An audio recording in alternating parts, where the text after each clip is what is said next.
妻子知道肚子里怀的不是丈夫的孩子，于是就瞒哄着丈夫，不让他知道自己怀孕了，在闺蜜的陪同之下偷偷去打胎。躺倒在手术台上，一看那不锈钢托盘里的刀剪手术钳以及扩张器等等手术工具，她的腿就开始发软，再加上医生放托盘的时候手稍微重了一点，当啷一声，这个女人叶心魂儿都差点被吓飞了。我不做了，我怕疼。说着话，爬起身来，拉着闺蜜彭莎的手就冲出了医院。怎么办？找到情郎徐继涛想办法。徐继涛手托下巴一皱眉，哎呀，怎么就怀上了呢？要不这样，你现在先回家，我3天之内想个万全之策，回去等我消息吧。叶心依依不舍，离开了情郎徐继涛的住处，回家盼消息去了。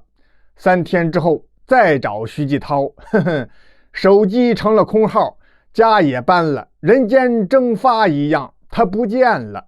眼瞅着肚子一天天大了起来，丈夫刘宝塔有所察觉。老婆，你怎么肚子有点大了呀？该不是怀孕了吧？快说，我是不是要当爸爸了啊？叶心心里不知道是个什么滋味，有抱歉，有难过，更多的是有些暗自庆幸。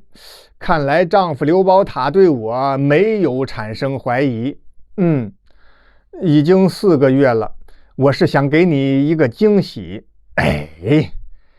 应该早点告诉我嘛，你需要被重点保护，多多休息才行。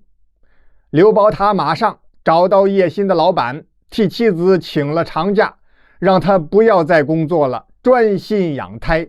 足月之后，妻子叶心生下了一个女孩。叶心不喜欢这个孩子，一方面是因为那情人徐继涛逃跑了，再加上她也觉得这个孩子长得太难看，一点也不随自己。丈夫刘宝塔非常高兴，对女儿是无比的疼爱，另外也更加珍惜更加宠爱妻子叶心了。只可惜这叶心始终是郁郁寡欢，闷闷不乐。刚坐完月子，她就提出了离婚。离婚之后，把女儿佳佳丢给了丈夫刘宝塔。她呢，跟着一个香港老板跑了。原来这个香港老板吴保正早就喜欢叶心，一直在追求她。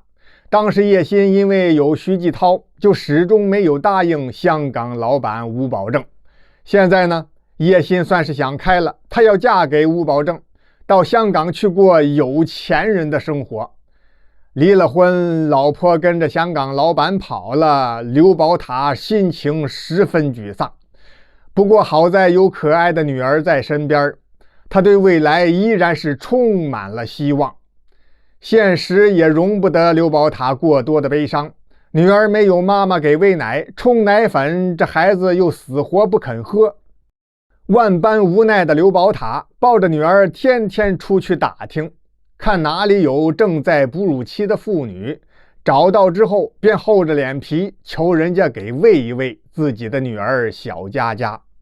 有这么一天，刘宝塔认识了一位名叫钱小花的哺乳期妈妈，奶水充盈，她的儿子根本就吃不完。钱小花也十分慷慨，刘大哥，反正我这儿奶水很多，以后你不用到处找了，孩子饿了你抱着他过来吃就行。早在钱小花怀着孕还没生儿子的时候，她的丈夫就因为意外去世了，因此刘宝塔每次带着女儿来吃奶，钱小花喂孩子，她就帮着干一些个需要体力的家务活，也经常会给钱小花带点小礼物什么的。一来二去的，两个人之间就朦朦胧胧产生了一份依恋之情。过了些日子，钱小花本想等刘宝塔主动追求呢，见刘宝塔始终也不开口，她就先说出了自己的想法。宝塔哥，你想没想过帮女儿再找一个妈妈呀？说话的同时，钱小花火辣辣的眼神盯着刘宝塔那黝黑刚毅、棱角分明的脸。没想到刘宝塔躲闪开钱小花的眼神，极低的声音：“我不想再找了，能把孩子抚养长大，就是我这辈子最大的愿望了。”钱小花脸一红，银牙紧咬住下嘴唇，硬是把眼泪忍了回去。打这之后，两个人再见面，话就少了许多。后来女儿佳佳端了奶，刘宝塔登门道谢，送给了钱小花一大堆礼物，然后就很少联系了。其实刘宝塔之所以这样做，很大程度上是因为对前妻叶欣还抱有一线希望，因为他觉得那个香港老板肯定靠不住，指不定哪一天叶欣他回心转意，还会再回到我和女儿的身边，一家三口一起生活，岂不美哉？只可惜事与愿违，时间一晃10年过去了，那前妻叶欣是音信皆无。这一天，刘宝塔加班，不能够接女儿放学，10岁的小学生刘佳佳独自走路回家，真是不幸。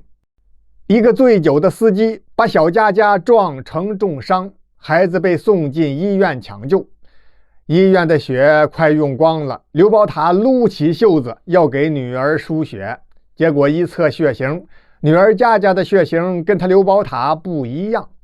这还不算，刘宝塔知道女儿的妈妈自己的前妻叶欣跟他刘宝塔也是一种血型。哎呀，莫非当初在医院生孩子的时候报错了？幸亏有几位医生和护士为小佳佳献了血，这才把小姑娘从鬼门关给拉了回来。女儿的伤慢慢痊愈了，身体也渐渐恢复了，可刘宝塔的心里始终压着的一块石头却越来越沉重。他找到了当年接生孩子的那家医院，几经周折，一番调查，答案是孩子绝对没有报错。于是刘宝塔偷偷做了亲子鉴定，结果女儿佳佳果然与他没有血缘关系。那么只有一种可能了，孩子大概是叶欣亲生的，只是与我刘宝塔没有血缘关系。他想联系前妻叶欣，当面问一问到底是怎么一回事，但是没有联系方式，只知道叶欣10年前去了香港。刚巧这时候刘宝塔的好朋友田白军要到香港出差。白军，这次你去香港受点累，帮我打听一下孩子他妈的下落吧。田白军爽快答应了。结果田白军刚走，刘宝塔有点后悔了。哎呀，要是真找到了叶欣，也未必是好事，万一他跟我争夺孩子的抚养权怎么办？虽然这佳佳不是我亲生的，可养了这么多年，感情是无法分离的呀。又一想，算了，管他呢，顺其自然吧。过了一阵子，好朋友田白军出差回来了，说是没能找到叶欣的下落。刘宝塔反倒觉得有点轻松，长舒了一口气，继续全心全意用爱养育女儿佳佳。佳佳也很争气，学习成绩很好，另外跳舞跳得还很棒，立志将来要做一名舞蹈演员。时光如流水，眨眼之间，佳佳长到了19岁，出落成了如花似玉的大姑娘。这一天，女儿佳佳放假回到家，父女二人正在吃晚饭，忽然有人大声敲门。开门一看，佳佳不认识，刘宝塔傻眼了。怎么是你？你什么时候回来的？原来是刘佳佳的妈妈，刘宝塔的前妻叶欣找上门来了。进屋坐下之后，叶欣哭着诉说了这些年来自己的经历。一开始跟着那个香港老板吴保正去了香港，到那之后才知道吴保正在香港有老婆，还有2个儿子。他租了一间很小的屋子给叶欣居住，让叶欣做他的地下情人。叶欣忍了一段时间，然后勾搭上了另一个香港人。那个人还真就与她登记结婚了。不过这个丈夫很穷，不到2年，叶欣又改嫁了。总而言之吧，在香港19年，叶欣改嫁了有8次还是9次，她自己也记不太清楚了。如今一身是病，年老色衰，实在是嫁不出去了。叶欣这才无奈地回到老家，希望让女儿给她养老。听完之后，刘宝塔低着头想了一会儿，然后抬起头，眼睛看着前妻叶欣：“你的意思是跟我复婚？”“不，我不跟你复婚，我只是想要回我的女儿，因为她是我身上掉下来的肉。”刘宝塔不高兴了：“对，女儿是你生的不假，可自从满月之后，都是我一个人抚养，这10好几年容易吗？你说要走就要走啊！再说佳佳已经成年了，跟不跟谁在一起生活，还得她自己说了算。”叶欣这么一听，立马就把脸沉下来了。“实话告诉你吧，刘宝塔，佳佳她根本就不是你亲生的，你还是早点放手为好，免得我告上法庭，到时候大家都不好看。”刘宝塔脸都气青了，他万没想到自己没说，叶欣反倒厚颜无耻，主动承认了这个事实。但是他不想让女儿佳佳知道这事儿啊，怕孩子受不了这么大的精神刺激。可这时候刘佳佳语出惊人：“你们不用争了，叶欣，我告诉你，不用你说，当初我爸偷偷做亲子鉴定就被我发现了。不过他虽然知道了我不是他亲生的，依然还是那么爱我养育我，我就一直假装不知道。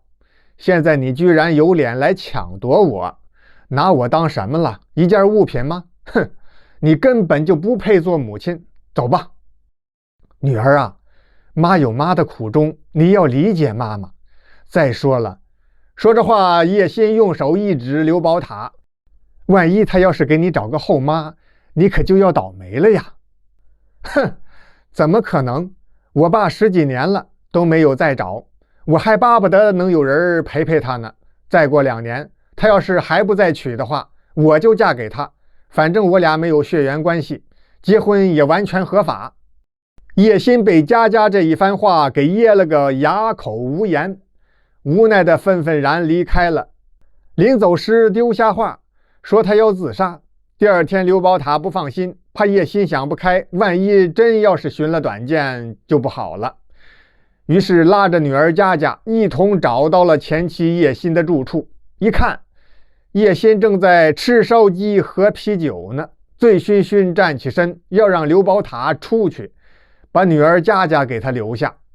结果刚站起来他就晕倒了，父女俩将他送到医院，医生说是脑出血，最后抢救无效，叶欣就这么死去了。如今女儿刘佳佳快30岁了，已经结婚生了2个孩子。